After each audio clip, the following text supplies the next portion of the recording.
नमस्कार दोस्तों। आज हम सीमेंस के पीएलसी, स्काडा, एचएमआई इन सब के प्रोग्रामिंग के बारे में पढ़ेंगे। ये मैं एक वीडियो की सीरीज बना रहा हूँ जिसमें ये पहला वीडियो है। और इस वीडियो में हम आपको सबसे पहले पूरे बेसिक से हम आपको बताएंगे from zero each and everything कि कैसे एक पीएलसी प्रोग्रामिंग की ट्रेनिंग को स्टार्ट करते हैं। चलते हैं, अभी हम इस ट्रेनिंग को स्टार्ट करते हैं। तो सबसे पहले अगर हमें पीएलसी सीखना है तो हमें सबसे पहले कुछ डेटा टाइप्स के बारे में पता होना चाहिए। कुछ ऐसे डेटा टाइप्स होते हैं जिनके बारे में हमको पता होना चाहिए, और उन डेटा टाइप्स को हमको फील्ड से जो इनपुट्स आते हैं उनसे कोरिलेट भी करना है। अगर हम उन डेटा टाइप्स को हम फील्ड से जो इनपुट्स आ रहे हैं अगर उनको कोरिलेट नहीं कर सकते हैं तो हमें पीएलसी प्रोग्रामिंग करने में बहुत सारी दिक्कतें आ सकती हैं। तो सबसे पहले जो आज हम पढ़ेंगे वो हम डेटा टाइप पढ़ेंगे। डेटा टाइप बेसिकली है क्या? डेटा टाइप जो भी हमारा डेटा ट्रैवल करता है, ठीक है, एक किसी फॉर्मेट में होता है, एक किसी सेट ऑफ स्ट्रक्चर में होता है। वो सारी चीजें हम पढ़ेंगे। तो कुछ स्टैंडर्ड डेटा टाइप्स होते हैं, कुछ यूजर डिफाइंड डेटा टाइप्स होते हैं। तो आज हम जो स्टैंडर्ड डेटा टाइप्स हैं उनको पढ़ेंगे। तो जो पीएलसी में जो सबसे छोटा डेटा टाइप होता है, जिससे छोटा कुछ नहीं होता, वो होता है बिट। बिट जो होता है, अगर हम बिट की बात करते हैं तो बिट जो है, अगर फील्ड में कोई एक लैंप हमें ऑन करना है, अगर वो लैंप हमें ऑन करना है अपने पीएलसी से, 24 वोल्ट जाता है एक रिले के थ्रू, डन, एक रिले के थ्रू जाता है, तो उसे हम एक बिट से डिनोट करेंगे जिसे हम डिजिटल आउटपुट भी बोल सकते हैं। ओके। अगर फील्ड में कोई लिमिट स्विच लगा हुआ है सपोज, तो ये अगर हमें फील्ड से कुछ इनपुट दे रहा है तो इसको सपोज ये 24 वोल्ट हमारी पीएलसी को देता है और पीएलसी में एक इनपुट हाई होता है, तो ये क्या हो गया हमारा डिजिटल इनपुट। अच्छा, बताया क्यों डिजिटल इनपुट डिजिटल आउटपुट? ये 24 वोल्ट पे, क्योंकि ये 24 वोल्ट ये हमारा एक बिट, जो ये फील्ड से इनपुट आ रहा है ये एक बिट होगा। अब हम थोड़ा और आगे चलते हैं, हम बात करते हैं बाइट्स की। बाइट्स की बात करते हैं। बाइट क्या होता है? बेसिकली बाइट जो होता है ये सेकंड हमारी डेटा टाइप है। एक byte is equal to 8 bit होता है। क्लियर है? 8 बाइट इज इक्वल टू ये 8 बिट होता है। अब हम इसको यूज कहाँ करते हैं, इसको हम थोड़ा अभी नीचे बताएंगे। हमने ऊपर ये बता दिया कि बिट कैसा है। और तो जो तीसरा डेटा टाइप आता है वो हमारा आता है वर्ड। एक word is equal to 2 bytes and 2 bytes is equal to its mean 16 bits. Okay, यहाँ देखो, एक बाइट में 8 बिट है और ये वर्ड है, तो एक वर्ड में 2 बाइट होते हैं, तो एक वर्ड में कितने बिट हो गए? 16 बिट्स हो गए, क्योंकि एक बाइट में 1 बाइट में 8 बिट है, तो 2 बाइट में 16 बिट्स हो गए। अब हम इसी तरीके से डी वर्ड की बात करते हैं। तो अगर हम डी वर्ड में जाते हैं तो डी वर्ड जो होता है ये 1 डी, एक D word is equal to 4 byte. और अगर हम इसको ऐसे भी लिख सकते हैं, 2 वर्ड्स भी है। ओके, ये 2 वर्ड्स भी है, तो 2 वर्ड है, 2 वर्ड्स हो गए, ये 4 बाइट्स हो गए और ये 32 बिट्स हो गए। तो ये जो हमारे डेटा टाइप का रिलेशन हो गया कि बिट, बाइट और वर्ड में कितना होता है। एक बार हम रिपीट करते हैं, बिट सबसे स्मॉलेस्ट यूनिट होती है। फिर उसके बाद बाइट, एक byte is equal to 8 bit and the word, one word is equal to 2 byte and 2 byte is equal to 16 bit. as it is double word, this d word is mean double word. Okay, so one double word is equal to two word is equal to 4 byte and the this is 32 bytes. ये हमारे basic data types हो गए। अब हम one by one सभी data type को थोड़ा सा डिटेल में पढ़ेंगे। जैसे बिट है, बिट के अंदर सीमेंस में हम क्या यूज करते हैं, जैसे बूलियंस होते हैं, बूलियंस में जैसे सीमेंस के अंदर हमारी कुछ मेमोरीज होती हैं, डेटा ब्लॉक्स होते हैं, इनपुट होते हैं, आउटपुट होते हैं, ये फील्ड इनपुट आउटपुट। ऐसे बाइट्स के अंदर क्या होता है, वर्ड में कैसे यूज होता है, डी वर्ड का क्या होता है, डी वर्ड में क्या क्या है, तो इन सब सारी चीज़ों को हम डिटेल में पढ़ेंगे। फिलहाल अभी हम चलते हैं और हमें एक टीआईए पोर्टल खोलते हैं। टीआईए पोर्टल हमारे पास 17 है। अभी ये हम टीआईए पोर्टल में एक छोटा सा पहले हम प्रोग्राम बनाएंगे। ठीक है, तो हमने यहाँ से क्रिएट न्यू किया, यहाँ पे लिखा ऑटोमेशन अंडरस्कोर। एक प्रैक्टिस में लेके चलिए, कभी भी हम कुछ काम करते हैं तो एक वर्जन जरूर क्रिएट करिए, उससे एक थोड़ा सा प्रोफेशनल वे भी रहता है। कुछ आप अपडेट कर रहे हैं, वर्जन को चेंज करिए, है ना।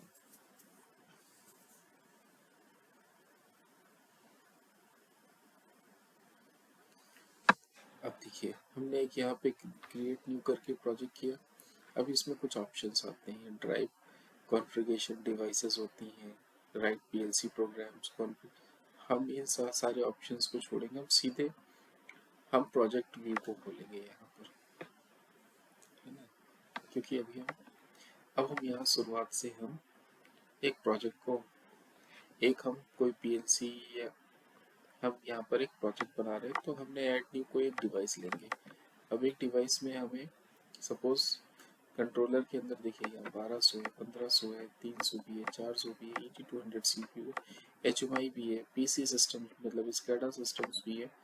तो हम एक काम करते हैं, हमने क्या किया, इस समय यहाँ पे 1200 की एक पीएलसी ले ली सपोज। ठीक है, अब ये 1200 की पीएलसी ले ली है। एक चीज और हम थोड़ा सा बताना चाहेंगे इसमें कि देखिए, जो सीपीयू है, अभी इसमें सीपीयू में आप देख रहे हैं, सीपीयू में लिखा हुआ है, सबसे पहले लिखा हुआ है सी। अगर हम किसी को खोलेंगे, सपोज हमने ये खोला, तो ये सीपीयू में सी का मतलब क्या हुआ, सी का मतलब है कि इसमें हमारे पास हाई स्पीड काउंटर्स हैं। ठीक है, दूसरी चीज एसी का मतलब क्या होता है, पीएलसी को जो एनर्जाइज करने के लिए इनपुट सप्लाई की रिक्वायरमेंट होती, वो एसी है यहाँ पर। ठीक है, नेक्स्ट डीसी का मतलब क्या हुआ कि जो इसके अंदर डिजिटल इनपुट्स हैं वो हमारे 24 वोल्ट डीसी हैं। और रिले का मतलब क्या हुआ कि DQ4 रिले टाइप है हमारे पास इसमें। ठीक है, अब हम कोई दूसरा उठाते हैं, सपोज ये हम डीसी डीसी उठाते हैं इसमें। अब डीसी डीसी सी का मतलब क्या हुआ, इसके अंदर हाई स्पीड काउंटर है। दूसरा डीसी का मतलब है कि पावर सप्लाई डीसी है, डीआई भी डीसी है और डीक्यू भी डीसी मतलब आउटपुट भी डीसी है। तो ये डीसी डीसी कभी भी इंटरव्यू में क्वेश्चन भी आ जाता है कि ये डीसी डीसी डीसी रिले क्या है, एसी डीसी डीसी रिले क्या है। तो अगर हम इसकी बात करते हैं तो ये इसका मतलब होता है। ठीक है, तो अब हम इसको यहाँ से हम कोई एक, मैं इसके लिए एक वीडियो बनाऊंगा डिटेल इसी सीरीज में, जिसमें हम पीएलसी की पूरी स्पेसिफिकेशन के बारे में हम जानेंगे कि अगर हमें कैसा सीपीयू सेलेक्ट करना चाहिए, कितने इनपुट आउटपुट मॉड्यूल सेलेक्ट करना चाहिए, कितने हम मैक्सिमम इनपुट आउटपुट मॉड्यूल कर सकते हैं। हमें अगर कोई भी कोई भी अगर हमें कोई सीपी लेना है, लाइक कोई RS-232 मॉड्यूल लेना है, तो वो किस स्लॉट में लगाना रहता है, ईच एंड एवरीथिंग उसके बारे में ये भी हम इसी सीरीज में हम वीडियो बनाएंगे उसके।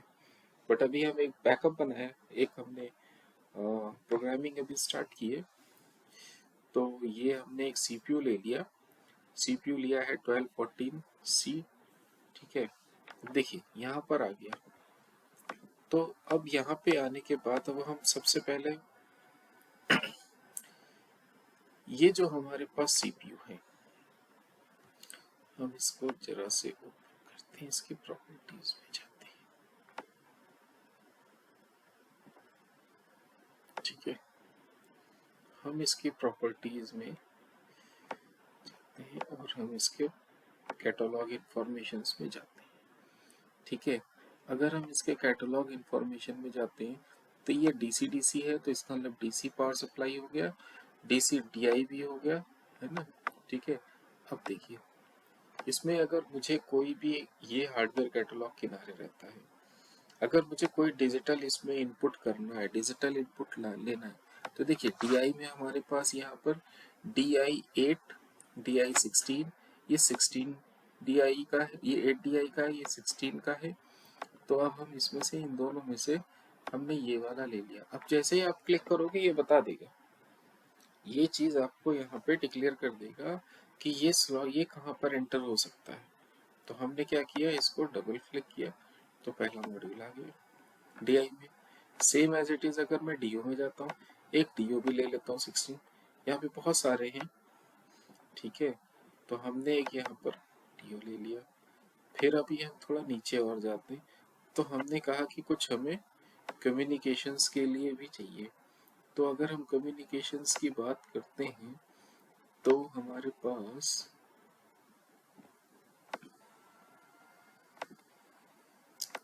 सपोज मुझे एक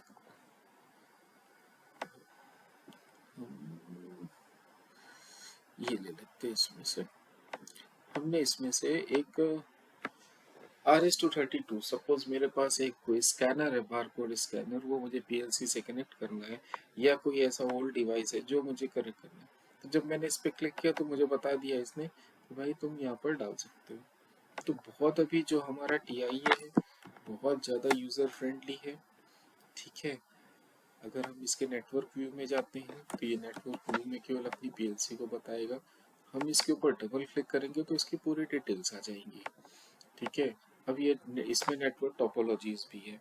तो टोपोलॉजी का क्या है कि हम इसमें जो टोपोलॉजी में जो पोर्ट यूज कर रहे हो, पोर्ट 1, बेसिकली इसमें एक ही पोर्ट है, ठीक है, क्लियर है। अब हम एक काम करते हैं, हम इनके कुछ कॉन्फ़िगरेशंस के बारे में बात करते हैं। हम प्रॉपर्टीज में गए, तो प्रॉपर्टीज में सबसे पहले अगर हमने जर्नल्स में देखा तो प्रोजेक्ट्स का अब हम यहाँ पर इथरनेट एड्रेस में जाते हैं। तो इथरनेट एड्रेस सपोज मुझे थोड़ा सा चेंज करना पड़ा, जो भी मुझे यहाँ रखना पड़ा, मैंने 1.121 रख लिया, ठीक है। अगर मैं नेटवर्क की बात करता हूँ तो अभी कोई भी नेटवर्क क्रिएटेड नहीं, तो ऐड न्यू सबमिट कर सकते हैं। तो यहाँ से क्या है कि एक नेटवर्क क्रिएट हो गया। यहाँ पे हम PLC का कोई भी नाम डाल सकते हैं, ठीक है। सपोज मैंने यहाँ पे डाल दिया Auto-M1, ठीक है। तो ये क्या हो गया, ये हमारा एक। अब हम उसके बाद आगे नेक्स्ट आते हैं। अगली जो सेटिंग्स होती, ये सब सारी चीज़ें हमारे बाय डिफ़ॉल्ट होते हैं। अगर मैं यहाँ जाता हूँ तो देखिए जो इसमें मैंने इनपुट आउटपुट, जो इसके साथ इनपुट आउटपुट है, जो हमने देखा था कि 16 इनपुट्स हैं और अराउंड कितने 11 आउटपुट्स हैं, तो उनकी जो सीरीज है 0 और 1 से, इसको अभी हम डेटा टाइप के साथ कंपैरिजन करेंगे, ठीक है। दो एनालॉग इनपुट्स भी हैं, चैनल 0, चैनल 1, ठीक है। इसमें 6 हाई स्पीड काउंटर्स भी हैं, ठीक है। हम आते हैं सिस्टम मेमोरी और क्लॉक मेमोरीज में। अच्छा, अब ये देखिए सबसे पहले सिस्टम मेमोरीज में क्या होता है। सिस्टम मेमोरी अगर ये 1 है, ये अभी आगे आपको पता चलेगा कि 1 क्या चीज़ है, ठीक है। ये एक मेमोरी बाइट होता है, जो मैंने यहाँ पर बताया है अभी आगे, ये मैं बताऊंगा अभी कि मेमोरी बाइट्स क्या होता है, ठीक है। तो ये मेमोरी बाइट्स हैं, अभी मैं इसको, ठीक है, थोड़ा सा बाद में। यहाँ पे फिर हम एक क्लॉक मेमोरी इनेबल करेंगे, ठीक है। ये हमने यहाँ पे क्लॉक मेमोरीज इनेबल कर दिया। ग्रेट। अब एक काम करते हैं, हम थोड़ा सा प्रोग्राम के अंदर एंटर करते हैं। जो हमारा मेन मोटिव है आज के इस वीडियो का वो ये है कि हम डेटा टाइप के बारे में हमें हर चीज़ पता होनी चाहिए। साथ ही साथ हम एक डीबी बनाते हैं। यहाँ पर एक हमने डीबी बना लिया। सपोज डीबी का नाम रखा auto_db, ठीक है।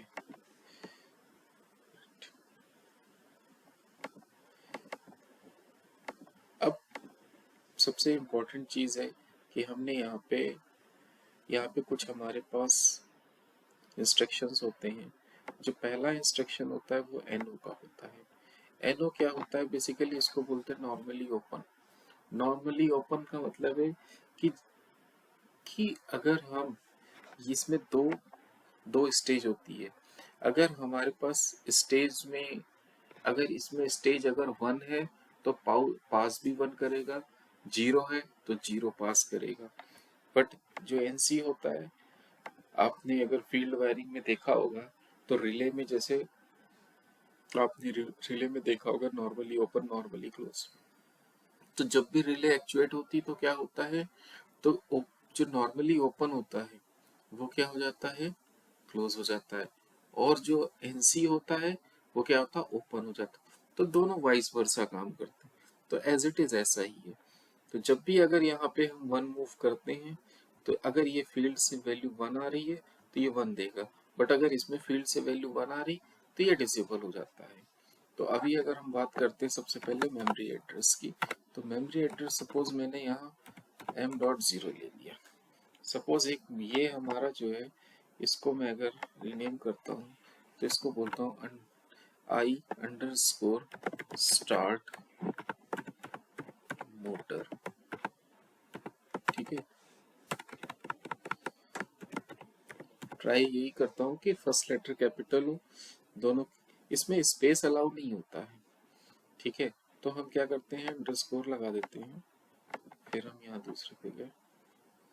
अब हमने यहाँ पे क्या किया, m100.1, ठीक है, as it is same rename किया यहाँ पर।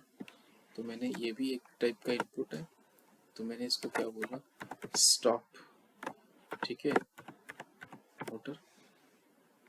ये हमारे दो इनपुट्स हैं। अब मैंने एक आउटपुट की बात की। देखिए मैं यहाँ आउटपुट क्या हो गया, अंडरस्कोर मोटर सी।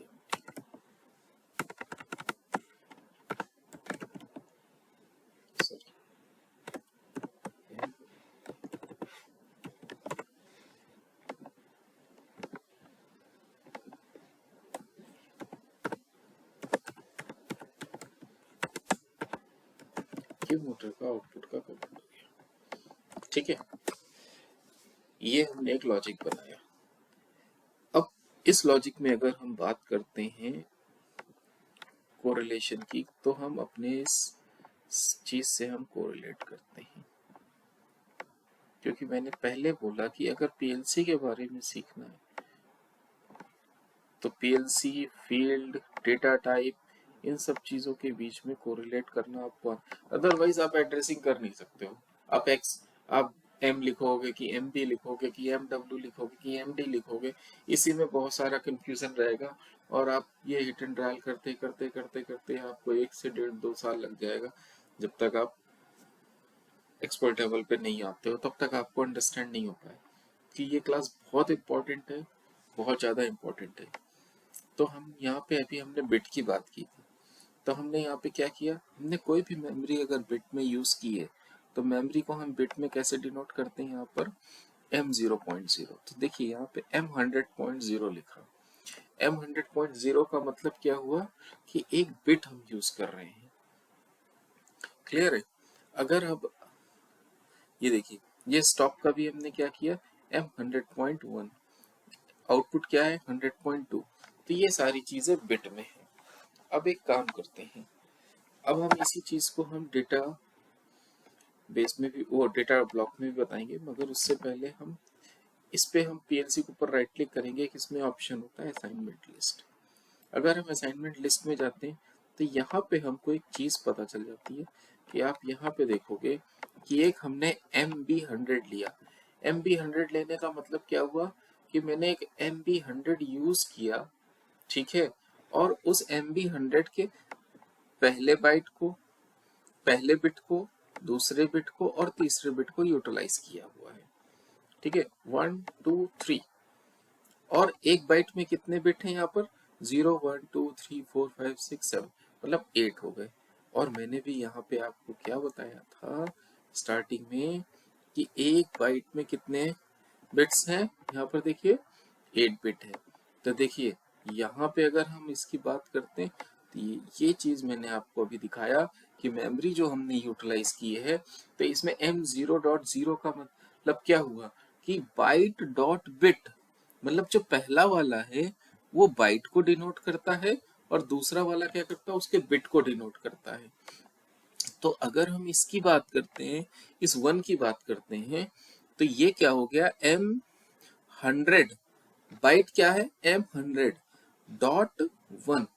तो हमने भी यहाँ पे क्या किया था, लिखा था ना M100.1, M100.0, M100.2। तो ये क्या हुआ, बाइट और बिट का कैसे इसमें क्लासिफाइड किया गया है, ठीक है। तो ये आप यहाँ से आपको पता चल जाएगा कि आप कितनी मेमोरी कंज्यूम कर रखे हो, ठीक है। अगर कोई ओवरलैपिंग्स भी है तो वो भी यहाँ पे क्लियर हो जाती है। अब हम थोड़ा और आगे चलते हैं।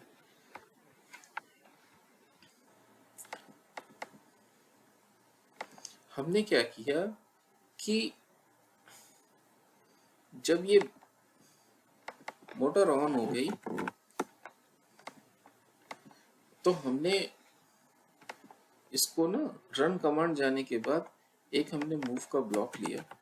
ये मूव ब्लॉक्स भी हम थोड़ा बताएंगे, ये सारी क्लासेस होंगी फर्दर, मगर हमने काम, हम वर्ड के, अभी हम डेटा टाइप के बारे में ज्यादा जान, तो हमने यहाँ 100.2 लिया, MW100.2, और इसको मूव कर दिया M100। सपोज हमने क्या किया ना, 1400 RPM हमने मूव करना चाह रहे हैं जब भी ये कमांड हो फिक्स्ड RPM, तो इसको मैं 100.2 में मूव करना चाहता हूँ। तो मैं यहाँ पे लिख देता हूँ मोटर RPM, ओके डन। अब हम फिर एक काम करेंगे, हम फिर राइट क्लिक करेंगे और असाइनमेंट लिस्ट में जाएंगे।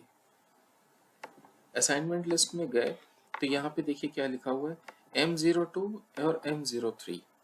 इट मीन ये 2 बाइट यूटिलाइज हुई है, क्योंकि हमने यहाँ पे क्या दिया हुआ है, हमने क्या लिया, MW। अब हम इसके बारे में आते हैं यहाँ पर। अगला हमने ये पढ़ लिया था इतना, अभी हम और आगे। अब हम बात करते हैं वर्ड की। तो MW का मतलब ये MW मेमोरी हो गई, ठीक है। 0 का मतलब वर्ड हो गया, और एक वर्ड में 2 बाइट, अगर वो MW0 है तो इसका मतलब 0 और 1। तो अब हम प्रोग्रामिंग की बात करते हैं, यहाँ पे क्या है, MW102, तो मतलब 2 बाइट कौन कौन सी हुई, एक 102 और 103। तो यहाँ अगर प्रोग्राम इन्फो में जाते हैं तो 102 और 103, ठीक है। तो यहाँ पे 2 बाइट हमने यूटिलाइज कर ली।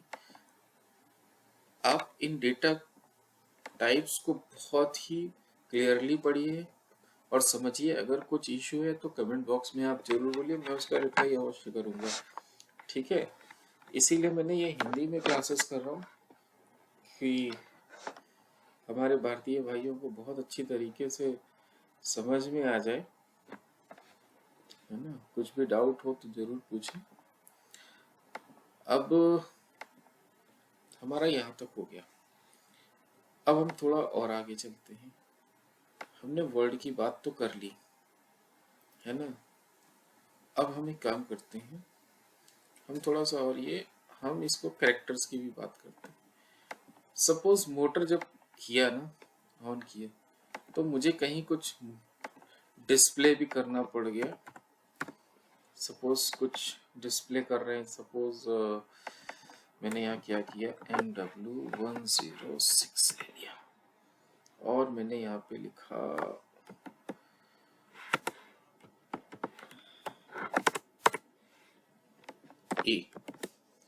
एक करेक्टर को मुझे मूव करना है और वो ये दिखाना है कि जब भी मोटर का कमांड गया, सपोज हमें स्केडा के ऊपर ही वहां पे कुछ दिखाना है तो मैंने लिखा दिया ऑन।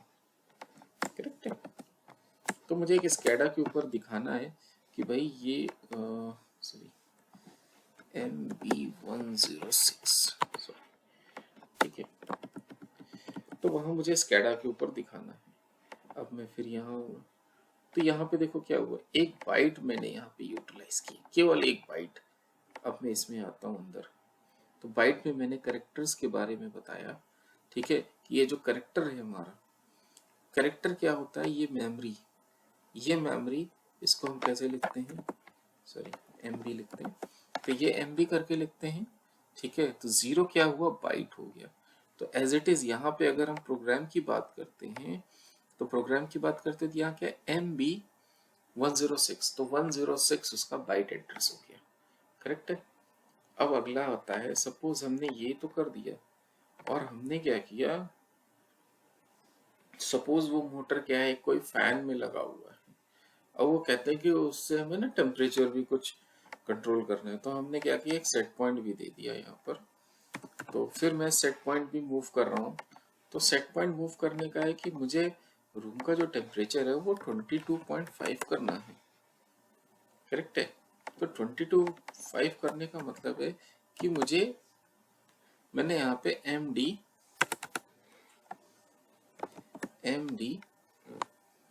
108, ठीक है, इसको मैंने बोला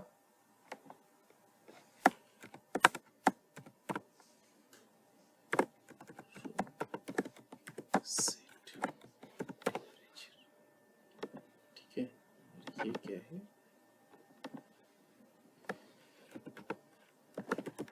स्टेटस, ठीक है।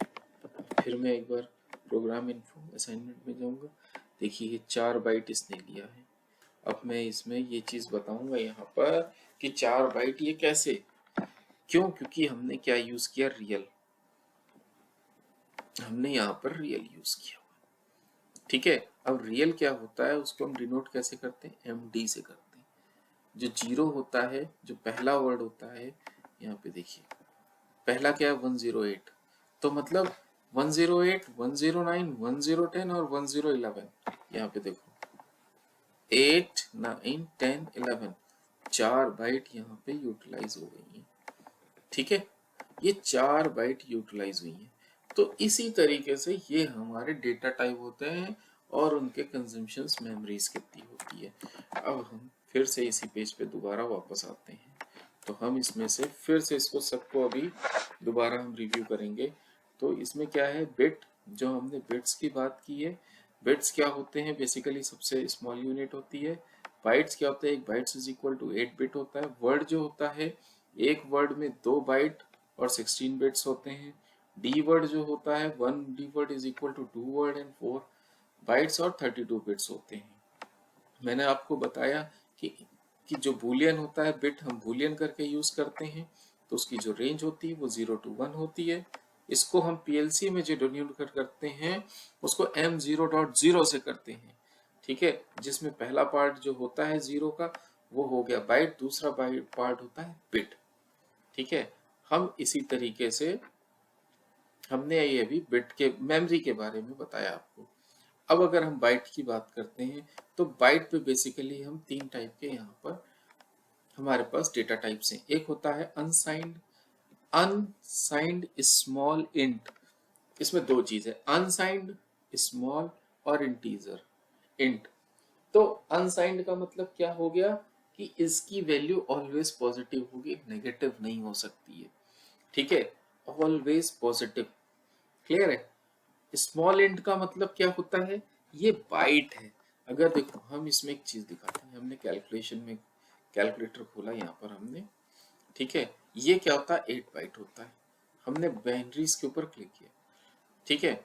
अब मैंने क्या किया, 8 बिट है, 1 2 3 4 5 6 7, वैल्यू कितनी आई, 255, तो इसकी रेंज कितनी हो गई 255,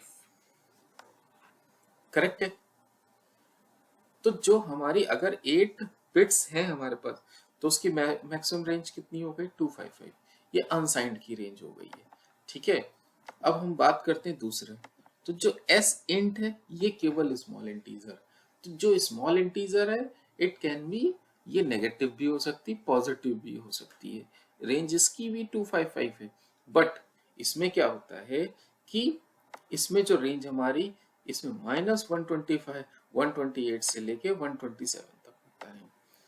अब आता है तीसरा करेक्टर, जिसको हम अगर हमें कहीं कोई अल्फाबेटिकल वैल्यूज मूव करनी है या कोई भी चीज मूव करना है, 1 हो 2 हो ए हो बी हो, एज अ करेक्टर हम इसको मूव करते हैं, तो कोई भी एक करेक्टर 8 बिट मतलब 1 बाइट का होता है, ठीक है, जिसको हम सीमेंस में मेमोरी में बी से डिनोट करते हैं।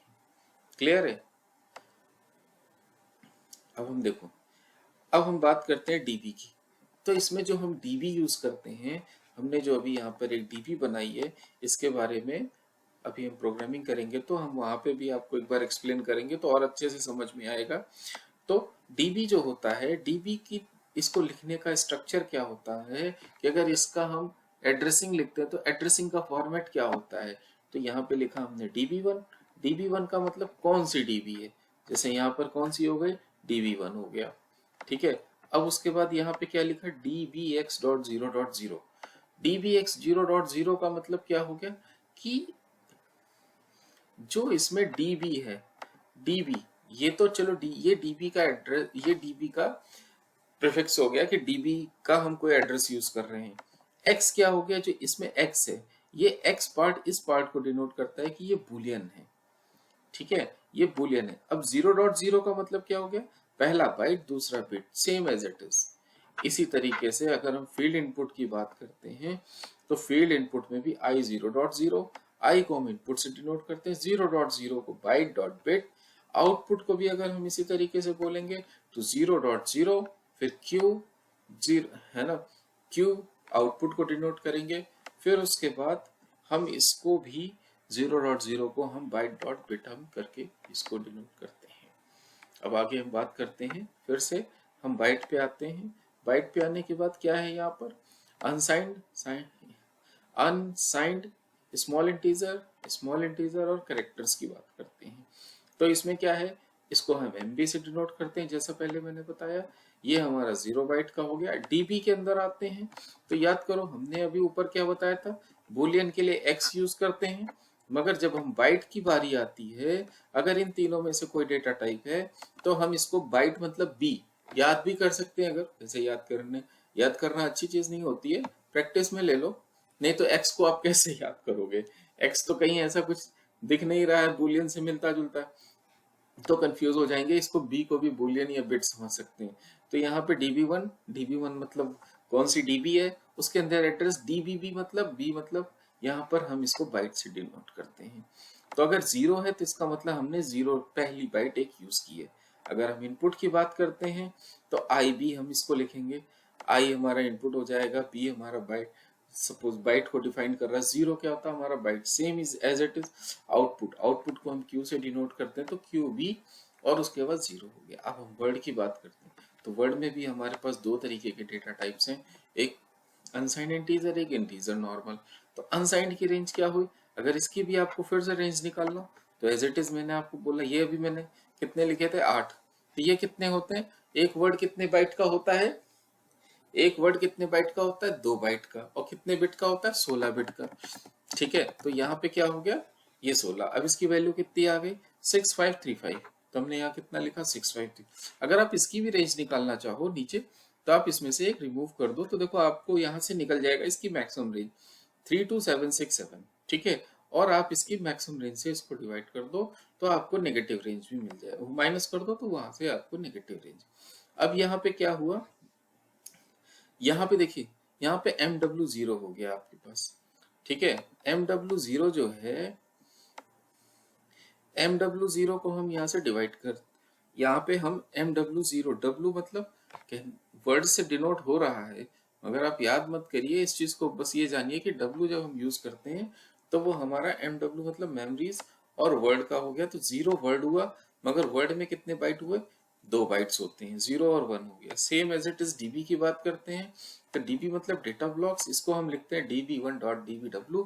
तो DB1 हमारा DB कौन सी यूज करें, DBW मतलब हो गया कि वर्ड कौन सा है, वर्ड है ये हमारा, फिर वर्ड कौन सा, 0 है। अगर हम इसको डिनोट करेंगे तो इसमें 2 बाइट यूज हो गए हैं, तो 0 1 करके 2 बाइट यूज हुए हैं, ठीक है। और टोटल कितना हो गया, 16 बिट। ये ध्यान रखिए कि हमारा वर्ड इंटीजर, अनसाइंड इंटीजर, ये सारे के सारे 16 बिट होते हैं, ठीक है, मतलब 2 बाइट्स होते हैं। एज इट इज हम इनपुट की बात करते हैं, तो इनपुट को भी हम IW से हम इनपुट डिनोट करेंगे, 0 को वर्ड से, सेम एज इट इज। ये हमारा बाइट हो गया, इसमें 2 बाइट यूज हुए, 0,1 2 बाइट यूज हो गए। अब हम बात करते हैं आउटपुट की, तो इसको हम Q से डिनोट करते हैं। अब आते हैं हम डी वर्ड की बात करते हैं। तो डी वर्ड में भी हमारे पास यहाँ 3 डेटा टाइप्स हैं। एक अनसाइंड हो गया, ठीक है, एक हो गया हमारा नॉर्मल डेट डबल इंटीजर, एक होता रियल। इनकी रेंज भी मैंने दे रखी है, ये भी अगर आप निकालना चाहो तो इससे शायद निकल जाए तो ठीक है। 1 2 3 4 5 6 7 8 9 10 11 12 13 14 15 16, ये 32 बिट्स हो गए। तो देखिए रेंज निकल गई यहाँ पर 42946 समथिंग, वटेवर आप देख सकते हैं इसको, ठीक है। तो हमने यहाँ से इस तरह से इसकी रेंज भी मैक्सिमम रेंज निकल जाएगी। अब हम थोड़ा और आगे चलते हैं। तो हम यहाँ क्या, मेमोरी को हम कैसे डी से डिनोट करते हैं। देखिए अभी हमने प्रोग्राम में देखिए डी से डिनोट किया था, तो डी से डिनोट किया तो क्या हुआ, इसने 4 बाइट ले रखी थी वहां पर। यहाँ पे देखिए, आप यहाँ जाइए, ये देखिए यहाँ पे 4 बाइट यूज कर रखा है, ठीक है। तो ये चीज मैंने बताया आपको, 4 बाइट यूज होता है, डी वर्ड होता है। आप इसको ऐसे भी लिख सकते हो यहाँ पर कि 0.2, ये हमने कौन से वर्ड यूज किए, ये हमारे वर्ड्स हैं, ठीक है। ये भी ऐसा लिख सकते हो, तो इसको हम ऐसा करते हैं, कॉपी करके, ठीक है, हमने पेस्ट कर दिया, ठीक है, अभी आगे भी पेस्ट कर दें। डीबी में क्या होता है, डीबीडी लिखते हैं, केवल एक जो हम बुलियन है ना, इस बुलियन में ही केवल हम एक्स लिखते हैं, और मेमोरी और आई और क्यू में कुछ लिखते नहीं है। बाकी सबका अगर आप देखोगे, बी मतलब बाइट हो गया, वर्ड मतलब डब्लू हो गया सब में, ठीक है। और उसके बाद डी वर्ड का मतलब हो गया, डी मतलब तो MD, तो इसलिए याद भी करना चाहो तो आप याद कर सकते हो, बट थोड़ा सा करते करते सब प्रैक्टिस हो जाती है, ठीक है। तो एज इट इज देखा, DBD हो गया, ID हो गया, QD हो गया। तो इसी तरीके से ये हमारे डेटाबेस का एक पूरा का पूरा चैप्टर है, ठीक है। हम इस चैप्टर को हम पूरे प्रोग्राम में, जब पूरी PLC में